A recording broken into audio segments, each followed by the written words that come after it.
दोस्तों, आदाब, सलाम, नमस्कार। आज के एपिसोड में हम बात करेंगे इजराइल और ईरान के बारे में। जिस तरह के हालात बन रहे हैं और जो परिस्थितियां दिख रही हैं, वैसे हालत में युद्ध होती है तो दोनों में कौन किस पर भारी पड़ेंगे, या यूं कहें कि दोनों में कौन सबसे अधिक ताकतवर है। दोस्तों, ईरान की राजधानी तेहरान में हमास की राजनीतिक शाखा प्रमुख इस्माइल हानिया की हत्या ने पूरे मध्य पूर्व को हिला दिया है। हानिया ईरान के नए राष्ट्रपति महमूद पेज़ेश्कियान के शपथ ग्रहण में हिस्सा लेने तेहरान आए हुए थे। एक मीडिया रिपोर्ट के अनुसार ईरान की ताकतवर agency Islamic revolutionary guard core यानी IRGC ने बताया कि हानिया के आवास को रात के 2 बजे मिसाइल से निशाना बनाया गया। हानिया के गार्ड की भी मौत हो गई। ईरान के राष्ट्रपति और हमास ने इस हमले के लिए इजराइल को जिम्मेवार ठहराया है। दोस्तों, हानिया की मौत के बाद क्षेत्र में एक बड़े संघर्ष का खतरा मंडराने लगा है। IRGC ने हमले के लिए यहूदी शासन यानी इजराइल को दोषी ठहराते हुए कहा है कि ईरान और प्रतिरोध मोर्चे इस अपराध का कठोर और दर्दनाक जवाब देगा। ईरान के सर्वोच्च नेता अयातुल्लाह अली खोमैनी ने इजराइल को सख्त सजा देने की कसम खाई है। ईरान की सरकारी एजेंसी की तरफ से जारी बयान में उन्होंने कहा है, इस कार्रवाई ने यहूदी शासन के लिए सजा का आधार तैयार कर दिया है।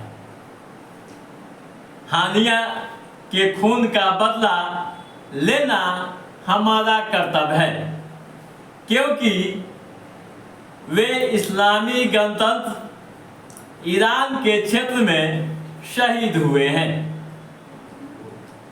इन बयानों से साफ है कि मध्य पूर्व एक बार फिर से जंग के मुहाने पर खड़ा हो गया है। ऐसे में आइए यह देखते हैं कि ईरान व इजराइल के बीच सीधे युद्ध होती है तो दोनों के पास कितनी ताकत है और कौन किस पर भारी पड़ सकता है। दोस्तों, विशेषज्ञों की माने तो अगर सीधी संघर्ष होती है तो इजराइल के पास हवाई श्रेष्ठता होगी, ठीक है, लेकिन ईरान के ड्रोन और मिसाइलों के खतरों को नजरअंदाज नहीं किया जा सकता है।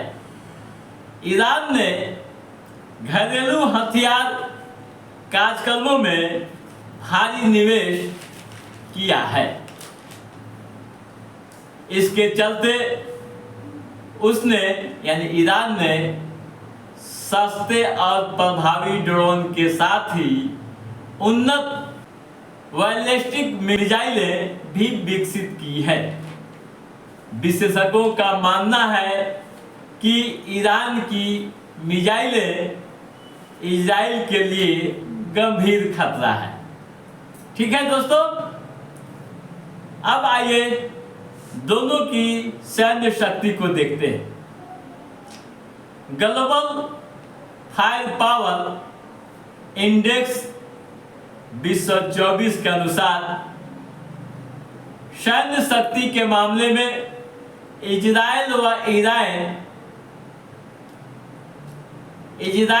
ईरान में बहुत ज्यादा अंतर नहीं है। वैश्विक रैंकिंग में ईरान 14वें नंबर पर है, जबकि इजराइल 17वें नंबर पर।